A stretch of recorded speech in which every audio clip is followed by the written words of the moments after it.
영을 위한 하나님의 말씀 넘어가겠습니다. 오늘 마가복음 8장 22절로 26절입니다. 신약성경 67쪽입니다. 22절에서 26절 교독하겠습니다. 제가 22절 읽겠습니다. 벳세다의 이름에 사람들이 맹인 한 사람을 데리고 예수께 나와 손대시기를 구하거늘 예수께서 맹인의 손을 붙잡으시고 마을 밖으로 데리고 나가사 눈에 침을 뱉으시며 그에게 안수하시고 무엇이 보이느냐 물으시니 쳐다보며 이르시되 사람들이 보이나이다. 나무 같은 것들이 걸어가는 것을 보나이다 하거늘 이에 그 눈에 다시 안수하시며 그가 죽어가여 보더니 나아서 모든 것을 밝히 보는지라. 함께 읽겠습니다. 시작.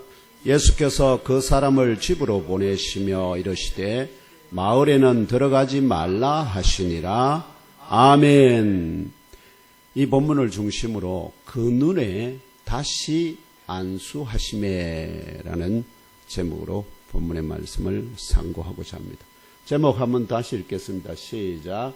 그 눈에 다시 안수하시매. 지난주에 말씀드렸다시피 아랍인들의 속담에 교만이 사탄을 낙원으로 불러들인다는 그런 속담이 있다는 걸 말씀드렸습니다. 그러면 교만한 사람은 사탄이 틈타기가 아주 쉽다는 그런 말씀을 드릴 수가 있습니다. 그래서 사탄이 틈타면 하나님 앞에 하나님으로부터는 버림을 받는다. 왜냐하면 하나님이 지키지 않으니까 틈을 타는 것이거든요. 그래서 교만이 가장 패망의 지름길이다 하는 것을 아시고 늘 눈으로 보는 것이나 귀로 듣는 것이나 또 입으로 말하는 것이 내가 잘못할 수 있다 하는 가능성을 늘 염두에 두시고 늘 성령의 인도하심을 따르고자 하는 그런 경성한 마음으로 영으로 또 매주간 살아가시는 저와 우리 예범교회 형제자매님들 다 되시기를 주님의 이름으로 축원합니다. 오늘 성령 강림 후 제22주 10월 세 번째 주일에 경산 예범교회에서 올려드리는 신령한 예배에 참석하신 형제자매들과 온 가족 모두 이번 주간에도 영육이 더욱 강건하시기를 기원합니다. 범사가 형통하기를 축원합니다. 마음이 근심이 떠나가고 염려가 없기를 소망합니다. 주 하나님의 명령에 무조건 예스로 응답하시는 아브라함 같은 믿음의 어인들이 다 되시기를 축복합니다. 오늘 주신 성경 말씀에 따르면 나사렛 예수께서 고기 잡는 집이라는 뜻을 가진 갈릴리 바다 북쪽에 벳세다에 가셨을 때 이 벳세다라는 말의 뜻이 마을이란 말의 동네 뜻이 뭐라고요? 고기 잡는 집이라. 그러니까 어디에 있다는 걸까요? 바닷가에 있다. 고기 잡는 집.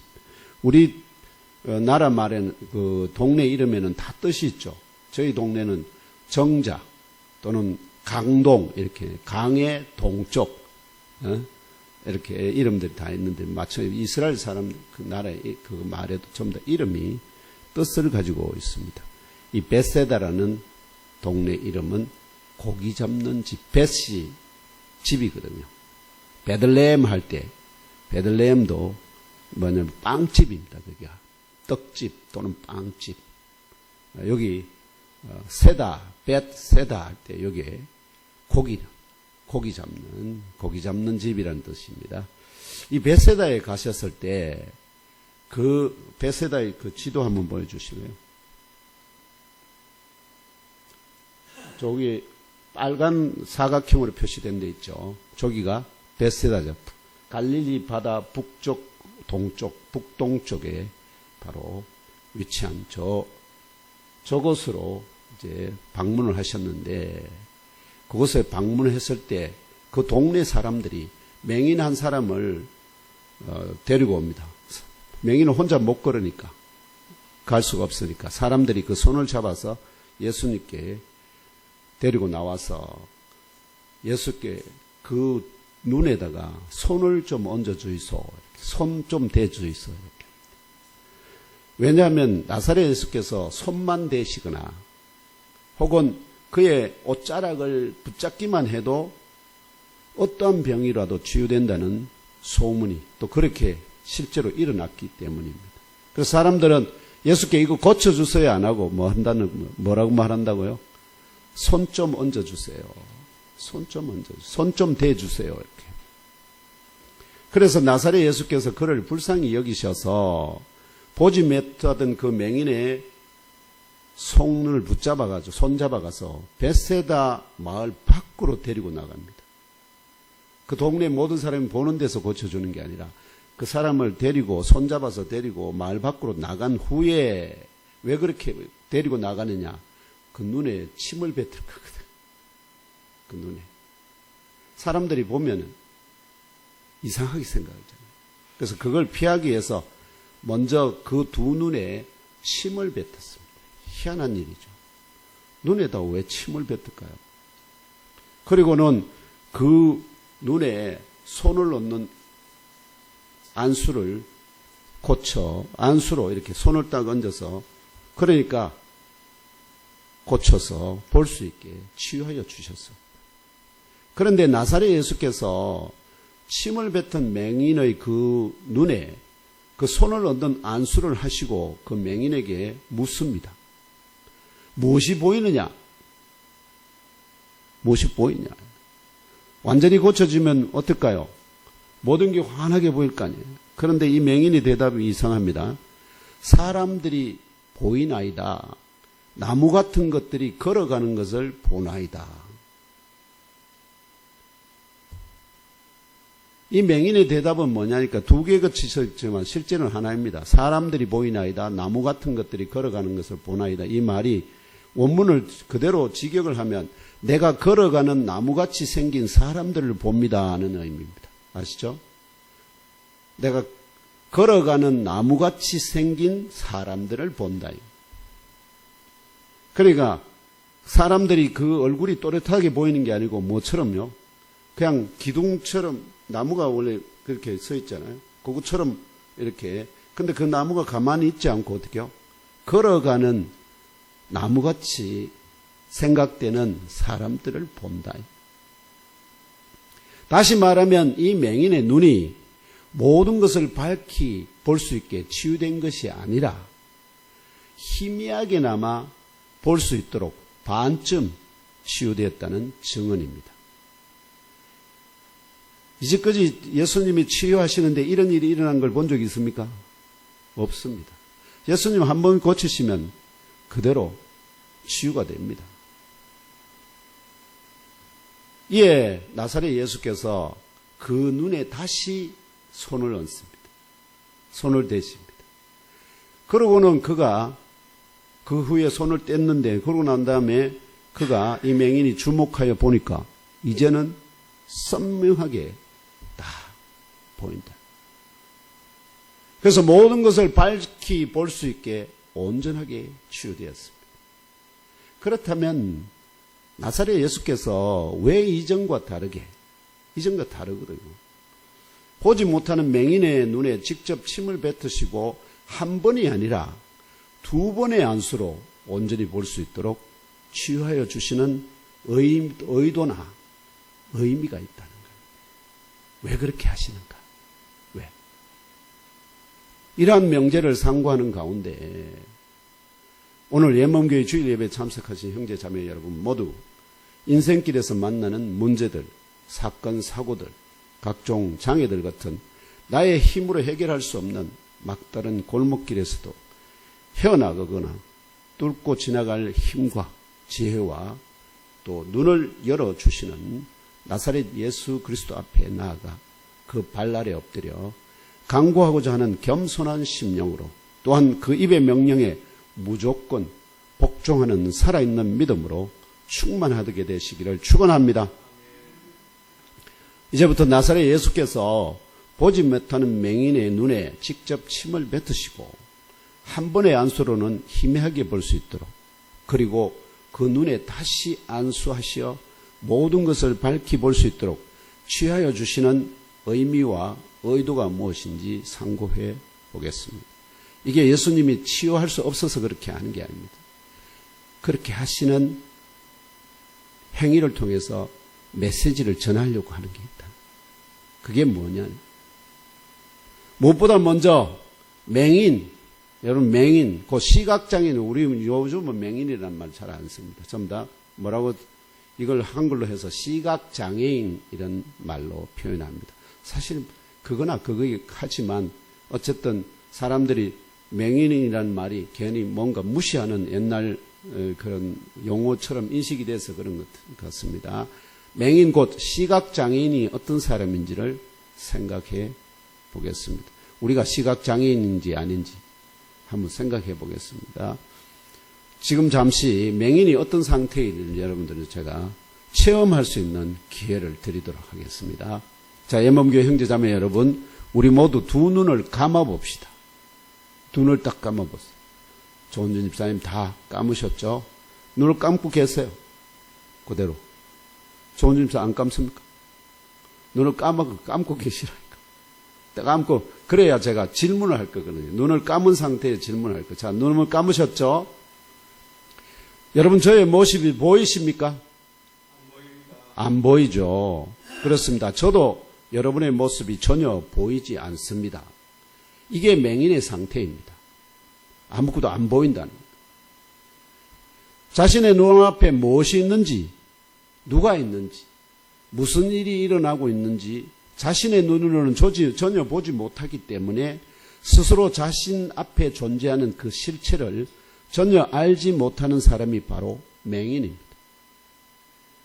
또한 이 자리에서 여러분 눈을 다 뜨고 있는데도 똑같은 일이 벌어집니다. 아무것도 알 수 없는 경우가. 이제 눈을 뜨셔도 됩니다. 자, 이제 눈을 다 뜨셨잖아요. 그런데 이곳에 있는 모든 빛을 다 차단해버리면 완전한 어둠이 되거든요. 암흑이 되거든요.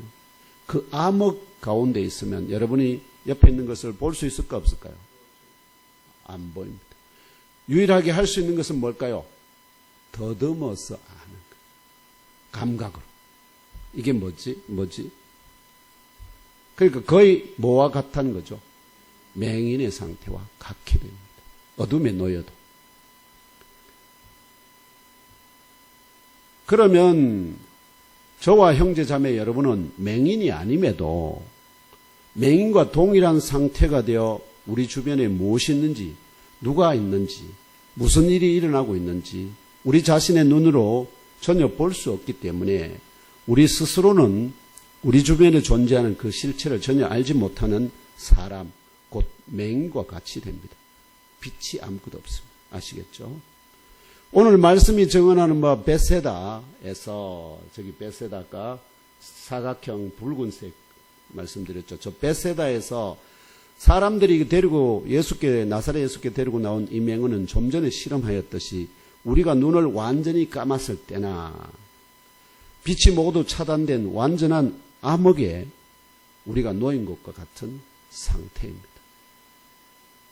그러므로 이 맹인이 자기 주변에 무엇이 있는지, 누가 있는지, 무슨 일이 일어나고 있는지 스스로 그 실체를 깨달아 알게 하기 위해서는 자기 눈으로 밝히 똑똑하게 보는 것이 필수적입니다.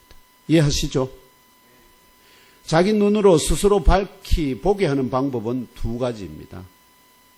첫째 방법은 감았던 눈을 뜨게 하는 것입니다. 감았다가 뜨니까 다 보이죠? 그 다음에 둘째 방법은 주변에 어둠이 물러가도록 빛을 비추어 주는 것입니다. 빛을 비추어 주고. 결과적으로 모든 것을 밝히 볼 수 있는 눈을 가진 사람이 그 눈을 부릅뜨고 본다 하더라도 눈을 부릅뜨고 본다 하더라도 그 실체를 알지 못하는 경우가 생길 수 있다는 것을 알 수 있습니다. 뭐에 떨어지면? 어둠에 떨어지게 됩니다. 바로 암흑 가운데 사는 눈뜬 사람들입니다. 암흑 가운데 눈 뜨고 사는 사람들. 이들은 아무것도 보이지 않는다 하는 것입니다. 이들이 말하면 이런 겉으로 보기에는 눈이 멀쩡해 보이지만 아시죠? 겉으로 보기엔 눈이 멀쩡해 보이지만 보지 못하는 사람을 칭하는 말, 우리말 속담이 있습니다. 어떤 속담이 있죠? 눈이 멀쩡한데도 보지 못하는 사람. 바로 당달봉사라는 말입니다. 참 재미있는 거는 우리는 당달봉사라고 말하잖아요. 그런데 지방마다 이 하는 말이 다 다릅니다. 우리 충청도 우리 조은전 집사님 눈 뜨고 모르는 보지 못하는 사람이 뭐라고 합니까? 충청도에서는 장님이라고 넘겨줘봤어요. 제가 재밌는 걸 하나 좀. 자, 이게 당달봉사라는 말인데요. 명사로 겉으로 보기에는 눈이 멀쩡하나 앞을 보지 못하는 눈 또는 그런 사람을 당달봉사라고 정의한 뒤 사전에. 지금 보면 충청도에서는 뭐라냐? 달달봉사를. 들어본 적 있습니까? 달달봉사. 충청도에서 멀리 떠나면 중국 길림성에서는 뜸봉사라고 그럽니다. 여기 전라도에서도 달달봉사라고 그러고요. 여기 전라남도에서는 당갈봉사라고 합니다. 당갈봉사. 그리고 전라북도에서는 날봉사, 당알봉사. 충청남도에서는 또 당달봉사. 여기 강원도에도 당달봉사라고요. 경상남도에 당다리, 뜸봉사. 잘 익숙치 않은 말도 있죠. 그 다음에 경상북도에서는 단달봉사예요. 당달이 아니고 단달봉사. 이처럼 이 당달봉사, 즉 눈을 뜨고도 보지 못하는 사람을 칭하는 말들이 우리 한국만 있는 게 아니라 중국에도 그런 속담들이 말들이 있다는 겁니다.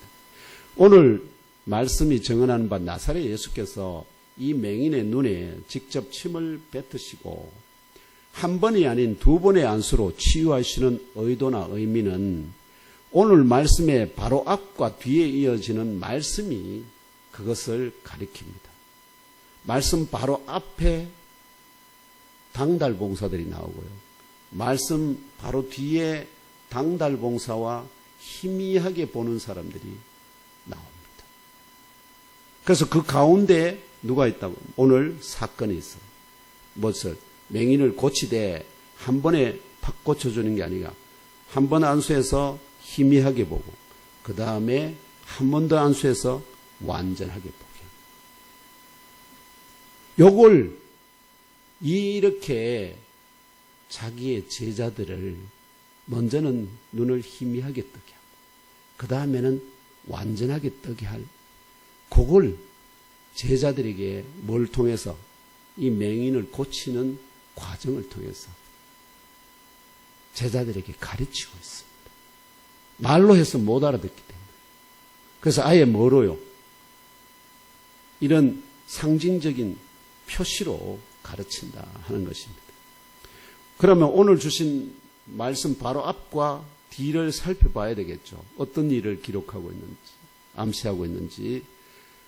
오늘 주신 말씀의 바로 앞부분, 곧 마가복음 8장 14절로 21절입니다. 찾아서 함께 읽으며 그 의미를 상고해 봅시다. 8장 14, 바로 앞에 14절부터 21절입니다.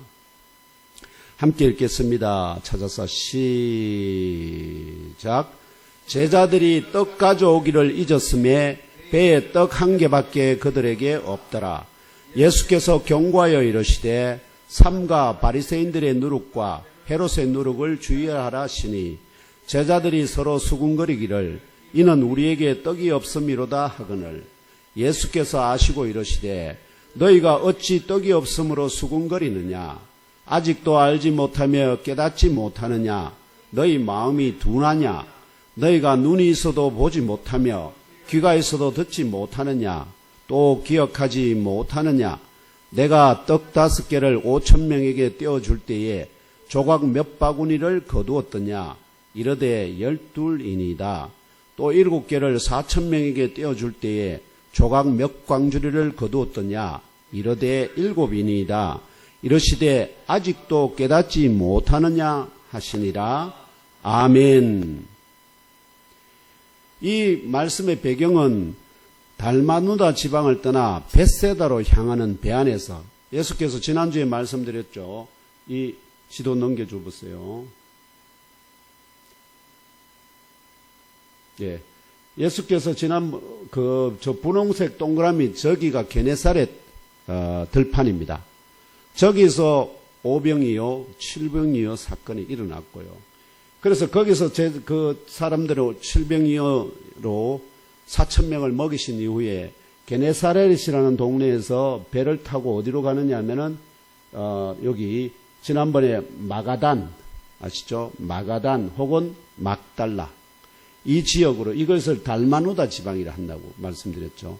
이 지방으로 가셨습니다. 그런데 가니까 거기서 그 동네의 바리새인들과 헤롯 땅 또는 우리가 헤롯을 갖다가 사두개파들이 있는데 사두개파들이 나와서 예수께 하늘에서 오는 하늘로부터 오는 표적을 보여달라 이렇게 하는 거기에서 예수께서 아무런 표적도 안 보여주시고 바로 거기서 배로 출발해서 맞은편으로 가셨다고 합니다. 이 달마누다에서 마가단에서 맞은편을 딱 보시면 어디가 보입니까? 벳세다 저 위에 빨간 사각형 벳세다 저 위에 지금 벳세다 있죠. 저기로 그러니까 여기 풍선 있는 데에서 빨간 벳세다 저기로 배를 타고 가는 중입니다. 조금 시간이 걸리겠죠. 이 달마누다 지방을 떠나 벳세다로 향하는 배 안에서 지금 배 안에서 나사렛 예수께서 택한 제자들을 향하여 방금 읽은 말씀이 증언하는 바와 같이 삼가 바리새인들의 누룩과 헤롯의 누룩을 주의하라 이렇게 비유로 가르치셨습니다. 뭐라고 가르치셨다고요? 바리새인들의 누룩과 헤롯의 누룩을 주의하라. 이 비유의 말씀을 들은 제자들의 반응이 어떠했을까요? 제가 지금 방금 여러분들에게 묻겠습니다. 삼가 바리새인들의 누룩과 헤롯의 누룩을 주의하라. 예수께서 이렇게 가르치셨는데 여러분은 무슨 뜻으로 읽습니까? 이 비유의 말씀을 들은 제자들의 반응은 어떻게 하였을까요?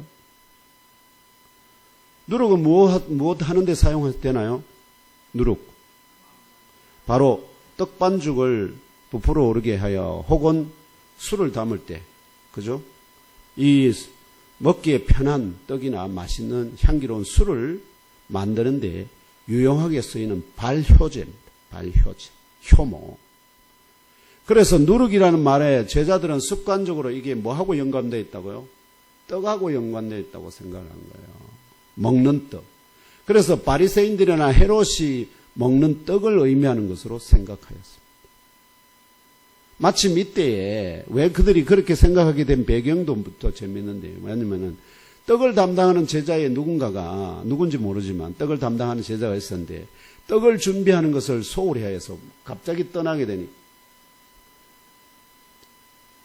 먹을 떡을 하나만 딱 갖고 있어요. 요만한 떡, 요거 하나만 딱 갖고 있었어요. 요만한 떡.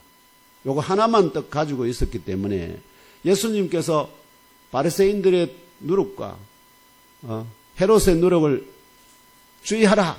이러니까 그게 떡 이야기 하는 줄 알고 어떻게요? 제자들이 서로 쳐다보면서 우리에게 떡이 없기 때문이다 말하며 수군거리게 되었습니다. 그렇다면 나사렛 예수께서 벳세다로 향하는 배 안에서 택한 제자들에게 주의하라고 가르치신 비유로 가르치신 바리새인들의 누룩과 헤롯의 누룩은 무엇을 의미할까요? 당장 말하기 쉽지 않으니까 제가 힌트를 드리겠습니다. PPT 다음 앞에 도로 당겨서 네. 마가복음 16장 11절 12절 누가복음 12장 1절을 연이어 읽으면서 함께 알아보겠습니다. 먼저 마태복음 16장 11절 12절입니다. 시작. 어찌 내 말한 것이 떡에 관함이 아닌 줄을 깨닫지 못하느냐. 오직 바리새인과 사두개인들의 누룩을 주의하라 하시니 그제서야 제자들이 떡의 누룩이 아니요 바리새인과 사두개인들의 교훈을 삼가라고 말씀하신 줄을 깨달으느냐? 이 마태복음의 정언에 의하면 바리새인과 사두개인들의 무엇을? 교훈을 누룩이라는 말로 표현했다는 거예요. 교훈. 이 교훈이 사람들에게 영향력을 줘서 그게 퍼져나가면서 사람들을 어떻게 한다고요? 교만하게 만들어요. 교만. 두 번째, 누가복음 12장 1절은 좀 더 분명합니다. 함께 읽겠습니다. 시작. 그동안에 무리 수만 명이 모여 서로 밥힐 만큼 되었더니 예수께서 먼저 제자들에게 말씀하여 이르시되 바리새인들의 누룩 곧 외식을 주의하라. 아멘. 여기서는 바리새인들의 누룩을 뭐라고 한다고요? 외식. 이게 바리새인들 중에 한 사람이 외식하게 되면 그 당 전체가 외식하게 되고, 그 바리새인들이 신앙의 모범이었기 때문에, 그럼 그게 유대인들의 전 백성들에게 퍼져나가는. 그래서 뭐라고 부른다고요? 그걸 누룩이라고 부른다. 누룩. 이게 나사렛 예수께서 가르치신 의도인데, 여기 왜 이걸 또 바리새인들의 누룩과 헤롯의 누룩은, 이 바리새인들이 바리새파니 사두개파니 헤롯파라고 하는 것은 이게 헬라 철학을 따라서, 아시겠죠? 헬라 철학을 따라서 나누어진 분파입니다. 하나님의 말씀을 기준으로 해서 나눠준 게 아니에요. 헤롯 철학, 헬라 철학에 믿는 바에 따라서 나누어진 유대인들 중에서 파당을 형성한 겁니다. 그렇기 때문에 바리새인들과 헤롯으로 대표되는 사두개파의 외식이나 그들 각 철학 종파들이 가르친 헬라 철학적 교훈을 암시합니다. 이게 인본주의적인 철학이거든요.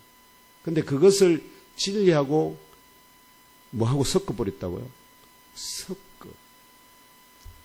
그러면 이 철학이 진리를 어떻게 한다고요? 부풀어 오르게 합니다. 구멍이 뻥뻥 뚫리게 한다.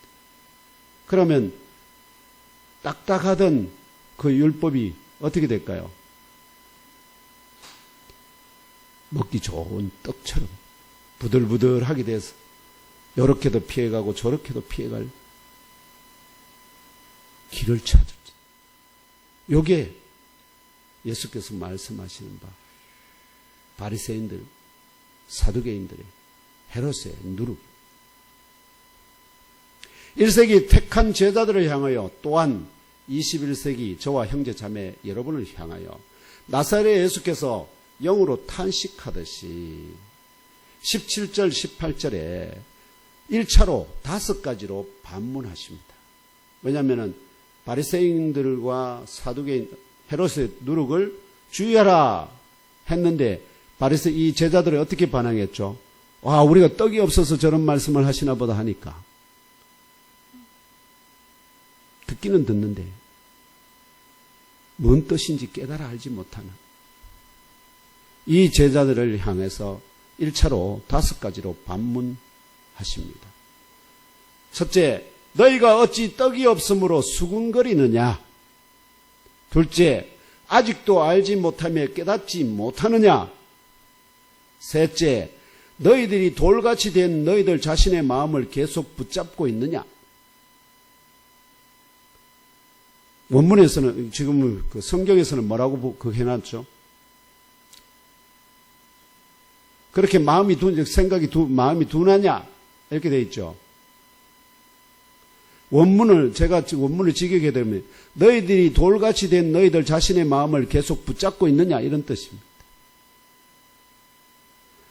너희가 눈이 있어도 보지 못하며, 귀가 있어도 듣지 못하느냐? 여기 잘 보시죠. 눈이 있어도 보지 못하며, 귀가 있어도 듣지 못하느냐? 눈이 있어도 보지 못하는 걸 뭐라고 부른다고요? 당달봉사. 그리고 기억하지도 못하느냐? 이렇게 5가지로 반문을 하십니다. 계속해서 막 예수님이 뭐가 마음이 달아서 열이 나서 너희가 어찌 떡이 없으므로 수군거리냐? 아직도 알지 못하며 깨닫지 못하느냐? 너희들이 돌같이 된 너희들 자신의 마음을 계속 붙잡고 있느냐? 너희가 눈이 있어도 보지 못하며 귀가 있어도 듣지 못하느냐? 기억하지도 못하느냐? 기억력까지 지금 소환합니다. 이어지는 19절로 21절에 또다시 나사렛께서 영으로 탄식하듯이 2차로 3가지 더 반문하십니다. 내가 떡 5개를 5,000명에게 떼어줄 때에 조각 몇 바구니를 거두었더냐? 묻습니다. 그러니까 이 반문에 대해 제자들이 뭐라고 대답했습니까? 12를 거두었습니다. 12를. 아니, 떡 5개로 몇 바구니를 거두었다고요? 먹다 남은 조각 12바구니를 거두었다. 이게 말이 되느냐? 뭔 의미냐? 모르겠느냐? 이런 뜻입니다. 내가 7개를 4,000명에게 떼어줄 때에 조각 몇 광주리를 거두었더냐? 하니까 제자들이 뭐라고 대답합니까? 7을 거두었습니다. 이러니까 이 대답을 들으시고 마지막으로 반문하십니다. 마치 3단 논법 하듯이. 아직도 깨달아지지 않느냐? 이렇게. 알지 못하는 게 원래 원문은 아직도 깨달아지지 않느냐? 깨달아지십니까? 깨달아지십니까? 예수께서 바리새인들과 서기관들의 바리새인과 헤롯의 누룩을 주의하라 말씀하신 것이 떡에 관한 것이 아니다는 것을. 왜? 떡 하나만 있어도 어떻게요? 예수께서는 1,000명, 2,000명이 아니라 얼마를요? 온 인류를 다 먹이고도 남는다 이 말이에요. 그런 능력자와 함께 있으면서 그들이 뭐를 걱정하고 있습니까? 떡 하나밖에 없다는 것 같고 지금 예수가 자기들을 나무라는 줄 생각하고 있다는 것. 이때까지 제자들은 자신들의 멀쩡한 눈으로 그들이 보았지 않습니까? 12바구니, 7바구니 할 때는 그 거둔 바구니들을 어떻게요? 자기들이 세웠거든. 무슨 눈으로 봤습니까? 달린 눈으로 다 봤다니까. 이 신적인 표적을 행하시는 뭐냐? 12광주리, 7광주리는 보리떡 5개, 보리떡 7개, 물고기 2-3마리. 이거는 봤는데, 그걸 가지고 5,000명, 4,000명을 먹이고 12광주리를 남기고 7광주리를 남긴 누구요? 이 신적인 표적을 행하시는 나사렛 예수는 보지 못하였던 것입니다. 무엇은 봤다고요? 떡은 보고 물고기는 보고 먹다 남은 조각 모은 바구니는 봤는데 그 일을 행하신 누구는 못 봤다고요? 나사렛 예수를 못 봐요. 희한한 일이죠. 희한한. 이것이 바로 육신의 눈에 보이는 현상에만 집중한 결과요. 대답입니다. 이처럼 나사렛 예수께서 그 입을 열어 가르치는 바의 소리는 그 소리는 예수께서 바리새인들과 사두개인들의 누룩을 조심하라.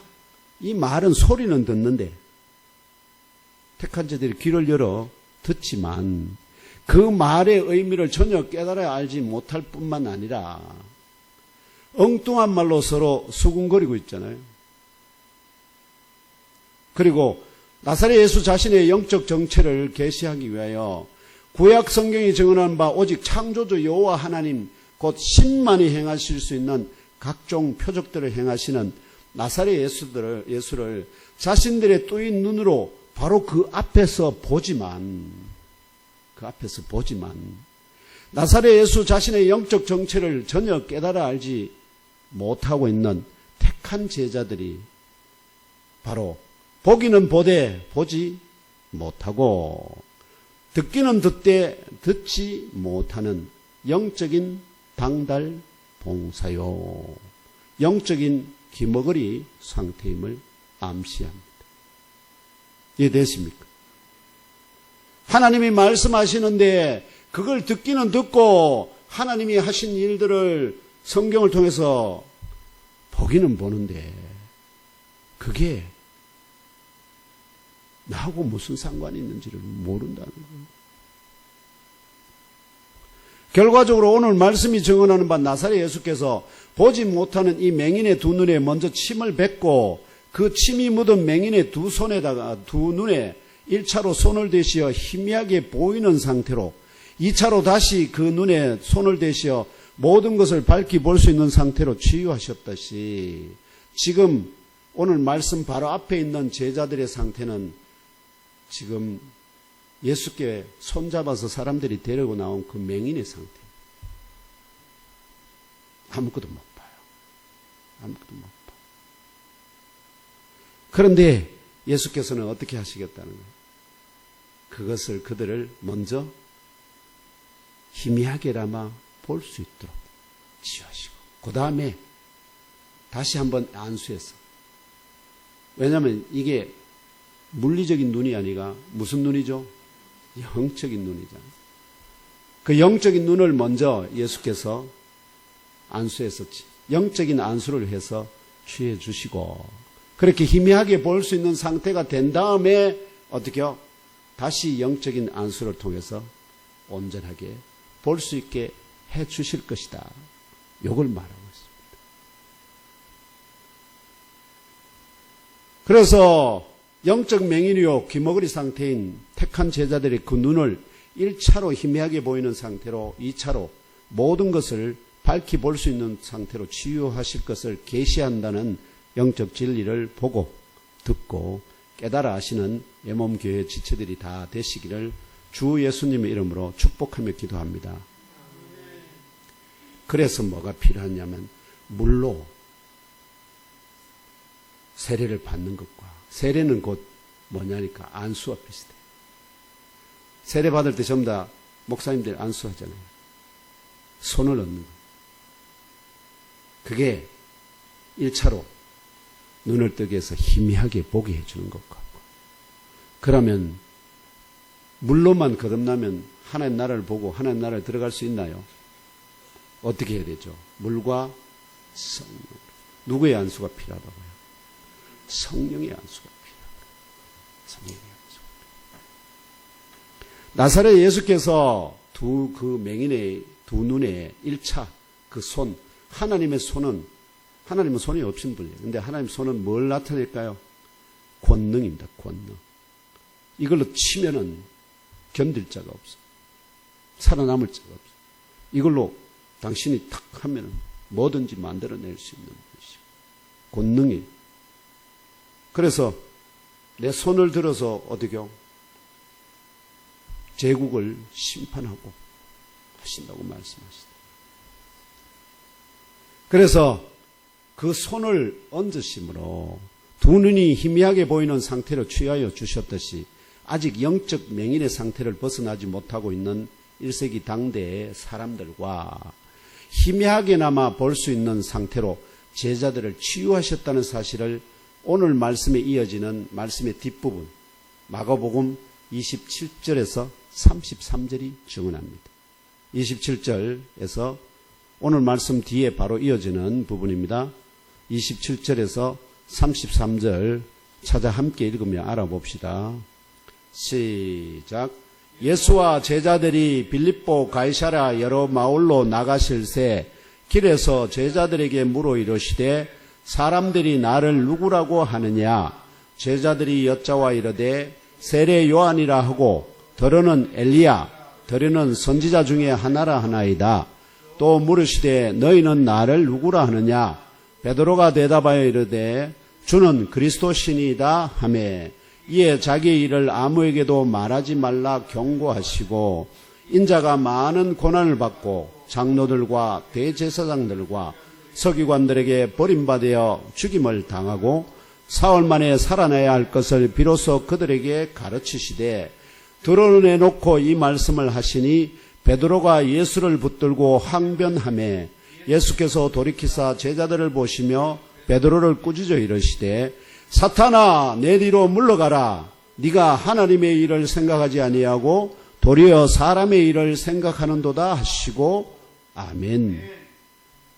이 말씀이 이어서 잘 보시면 창조주 여호와 하나님 곧 참 신만이 행할 수 있는 신적 표적들을 많이 행하여 충분히 자신을 계시하신 이후에 어느 때에 이게 여러분 지금 오늘 이어지는 이 말씀이 바로 오늘에 이어지는 말씀이 아닙니다. 거의 예수님의 3년 이제 공생의 거의 말기에 가까운 때입니다. 왜냐하면 이 가이사라 빌립보로부터 시작해가지고 예수께서 이제 어디로 향할까요? 여기서부터 다윗과 골리앗이 싸웠던 영적 전투의 현장, 거기가 예루살렘 바로 골고다 언덕이거든요. 거기를 향해서 가기 직전에 뭘 물었다고요? 이 지금 가이사라 빌립보에서. 왜냐하면 여기가 가장 끝 지역입니다. 이스라엘에. 자, 지도 넘겨주실래요? 예. 여기가 지금, 여기, 오각형으로 저기 표시되어 있는 청색 있죠? 저기가 가이사라 빌립보입니다. 여기서부터 시작해가지고 이제 쭉 어디로요? 예루살렘으로 향해서 나아갑니다. 그래서 나아가기 전에 예수께서 제자들의 영적인 눈의 상태를 지금 점검해 봅니다. 제일 먼저 자기가 그동안 수많은 사람들에게, 대중들에게 하나님만이 하실 수 있는 신적인 표적들을 많이 보여줬는데 그 사람들이 자기를 어떻게 인식하는지를 먼저 묻습니다. 그게 나사렛 예수께서 택한 제자들에게 묻습니다. 사람들에게 묻는 게 아니라 제자들이 다 소문을 듣고 있으니까. 사람들이 나를 누구라 하느냐? 이렇게 물으니까 제자들이 대신 대답합니다. 뭐라고요? 세례 요한, 엘리야, 선지자 중에 하나라는 말을 통하여 이들은 여전히 뭐에 있다는 거죠? 영적 맹인 상태에서 조금도 벗어나지 못하고 있음을 확인시켜주는 증거입니다. 이들이 영적 완전한 암흑 가운데 있기 때문에 어떻게요? 나중에 예수를 십자가에 못 박는데 아무런 그게 없습니다. 왜냐하면 보이지 않으니까. 예수가 안 보이고 그분 안에 하나님이라는 존재에 대한 것이 아무것도 안 보입니다. 그렇기 때문에 그는 뭘까요? 신성 모독자. 선지자 중에 하나. 선지자들은 구약 성경에 제가 말씀드린 구약 성경에 나오는 선지자들은 거의 다 비참한 최후를 맞습니다. 그럼 유대인들에게는 다 이게 뭐 하다고요? 구약에서도 선지자들은 다 비참한 최후를 당하는데 당연하다고 생각한다니까. 이사야 선지자 같은 경우는 그 능력자, 이사야 선지자가 어떤 그걸 받죠? 최후를 맞죠? 사지가 찢겨서 죽는다니까요. 사지가.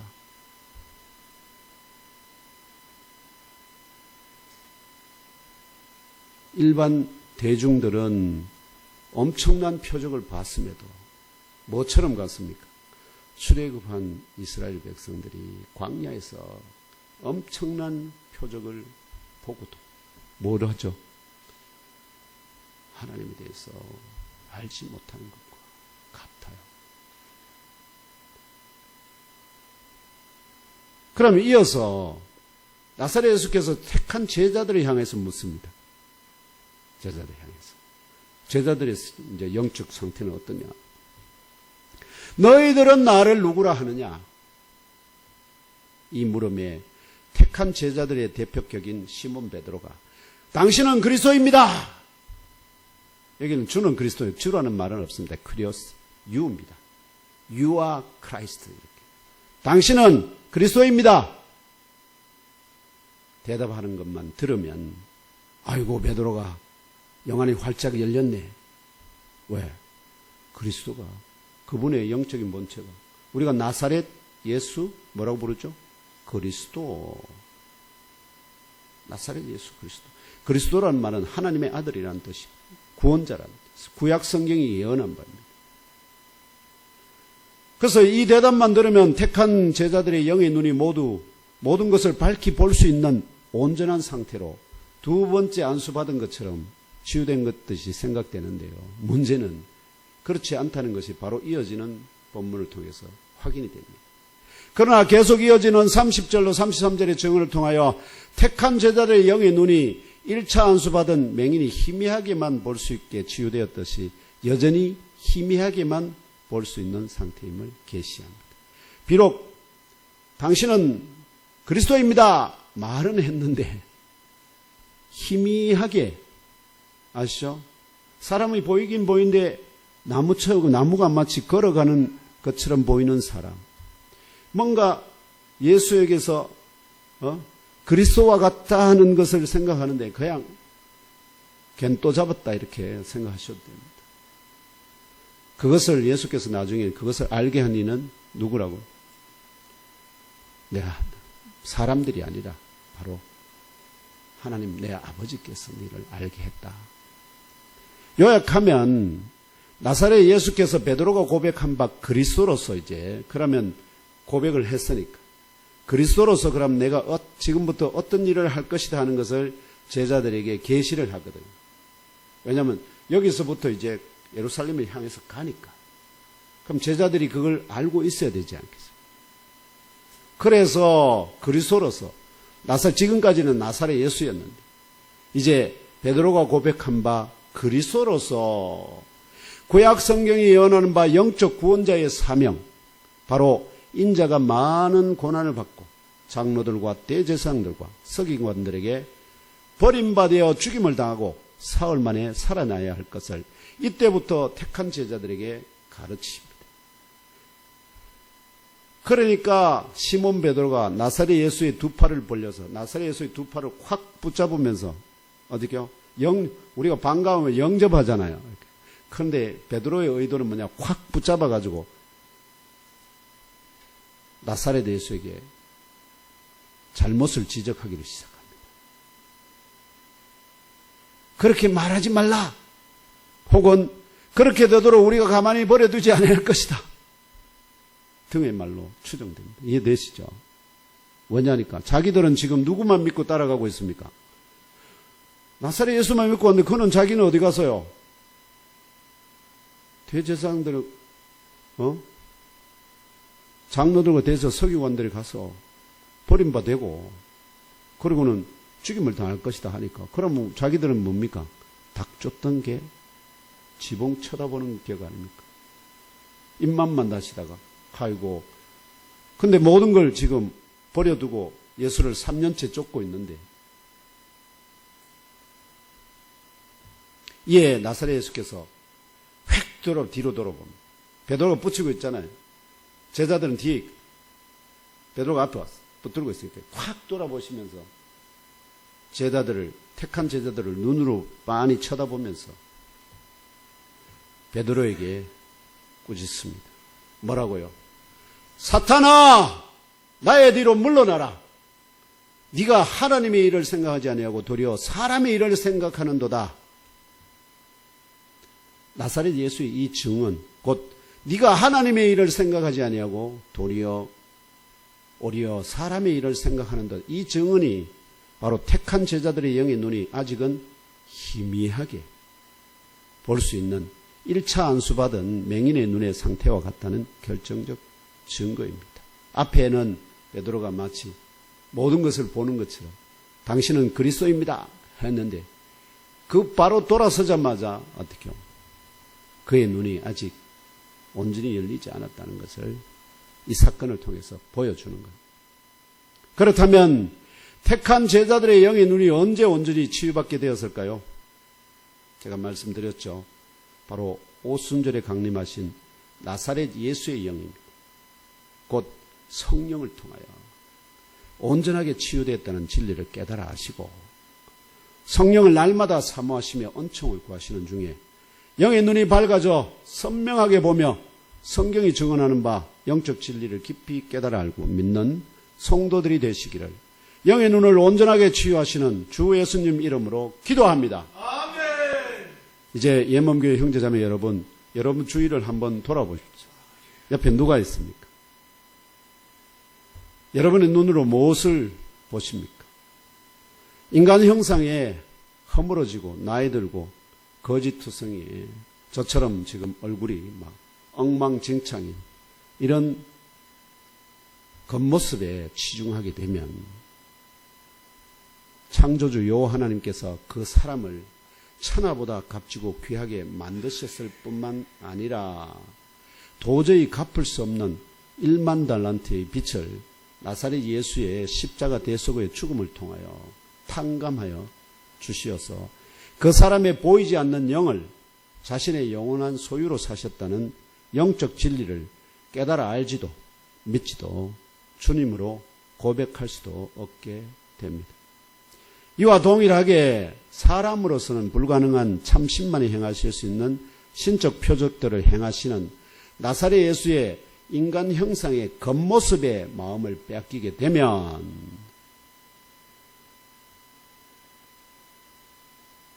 나사렛 예수의 그 능력의 원천이 되는 바, 그 영의 본체를 깨달아 알지도 믿지도 못하게 됩니다.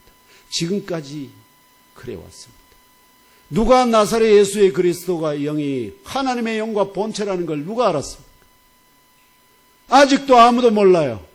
여러분만 알고 있습니다. 왜? 제가 먼저 깨닫고 여러분에게 나눠드릴게요. 지난 2000년 동안 성경은 명백히 그걸 말하고 있지만 그걸 깨달아 한 자가 없다고요.